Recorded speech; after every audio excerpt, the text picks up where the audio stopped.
Hi, I'm Rohit, and I'm here to talk about the latest release of the IBM X-Force Security Trend Report for the year 2011. X-Force is a research team within IBM that is focused on performing research in areas of security and identifying trending and vulnerabilities in newer products as they are released, as well as helping us improve our platform of security solutions. X-Force team effectively analyzes 14 billion web pages, which is the second biggest web crawler after Google. We are also looking at massive stores of security information and events from our customer deployments, which is in the tune of about 12 billion events.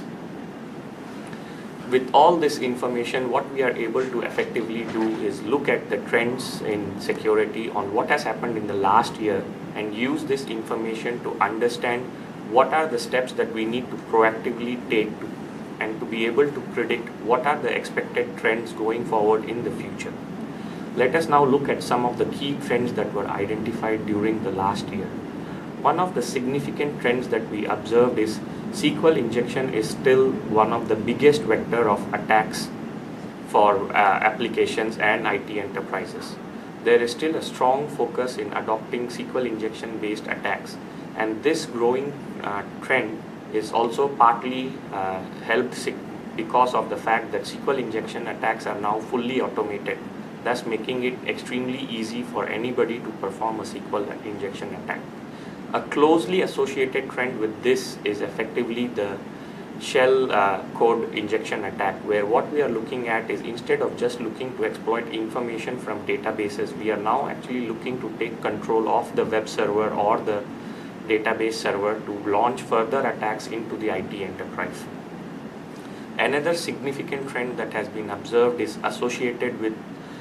identification of significant vulnerabilities in implementations of the traditional transport security mechanism called SSL in common open source solutions that are widely deployed like OpenSSL. This has resulted in a significant increase in SSH brute force activity throughout 2011, and this has become a new vector of attack that a lot of enterprise organizations have had to actively look out for. While these cover all the server-side attack trends, a major deviation in attack patterns that was observed is a growing interest in attacking the client side through attacks like direct click frauds or phishing attacks, where what we are trying to observe is the attacker is starting to try and gain access to the employees' endpoint laptops or mobile devices and use that to spread themselves within the organization and have a bigger attack surface than to launch attacks from the inside out rather than from the outside in. Now this looks like a lot of gloom and doom for us, but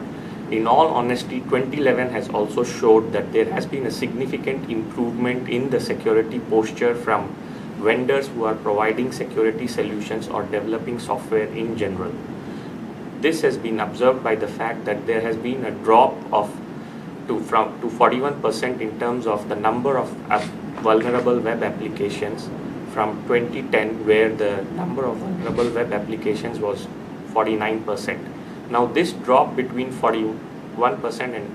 49% seems relatively insignificant, but it is actually of great significance because in 2011 there has been a significant explosion in terms of web applications thanks to the growing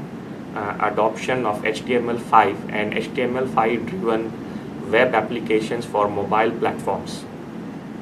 Another significant trend in 2011 that is on the positive side is effectively a better patch rate from vendors. Vendors have now started taking patching of their software significantly with greater importance, and this has resulted in the fact that in 2011 there were only 36% of vulnerabilities publicly announced that had no patches available, as compared to 2010 where 43% of publicly announced vulnerabilities in publicly available software had no patches available at all. And this is significantly aided by the fact that even the number of publicly released exploits itself has dropped in 2011. the number of publicly released exploits in 2011 is 509, which is just 7.3% of the total publicly announced vulnerabilities itself. This is a interesting fact and clearly illustrates that vendors are starting to put more focus on developing applications with security upfront in mind, and it is becoming more and more challenging for the hackers to find loopholes in the solutions and to be able to exploit them in a commercially viable and beneficial manner, right? While this gives us some confidence in deploying IT solutions and making it easier to interact with customers and businesses, what has been observed or what are the areas of focus that we need to start looking at differently is basically the growing adoption of mobile platforms within the IT enterprise, as well as the growing adoption of cloud and virtualization platforms within the IT enterprise. Mobile platforms are now becoming very ubiquitous, and any IT employee, any employee of any organization now demands of the IT organization to support these mobile devices for access to IT systems and to be able to use them to increase their productivity. But with this growing mobile surface within the IT organization, what has happened is attackers have realized that this is a new vector that they can effectively exploit to gain a significantly increased footprint of compromised infrastructure within the IT organization, and then use that footprint to launch more rapid and better attacks on the IT enterprise without getting detected due to the complexities in managing mobile devices and mobile infrastructure. Directly associated with this is also the trend in adoption of virtualization and cloud-based platforms. With the growing adoption of cloud-based platforms and virtualizations, we are now bringing in completely new types of security paradigms or security thought processes, and this need us to rethink or rejig how we look at security. Some of the new areas that we need to start focusing on is areas like sprawl of virtual machines, or the ability for rogue machines to be introduced into your data center, which was previously considered a security haven where it was almost impossible to introduce a physical machine without going through a lot of security controls and thus getting caught in the process.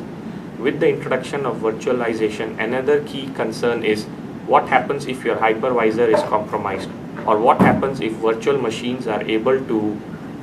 escape from their existing isolation or sandbox within the VM environment and thus launch attacks on other virtual machines which are located on the same hypervisor as the current machine. These new security issues effectively need a new mechanism of thinking about security, and this is a significant trend that has also been highlighted in the trend report. If you would like to get additional details on all the trends that we have just spoken about, or understand more about IBM's security framework and security platform, please log on to www.ibm.com/security. Thank you.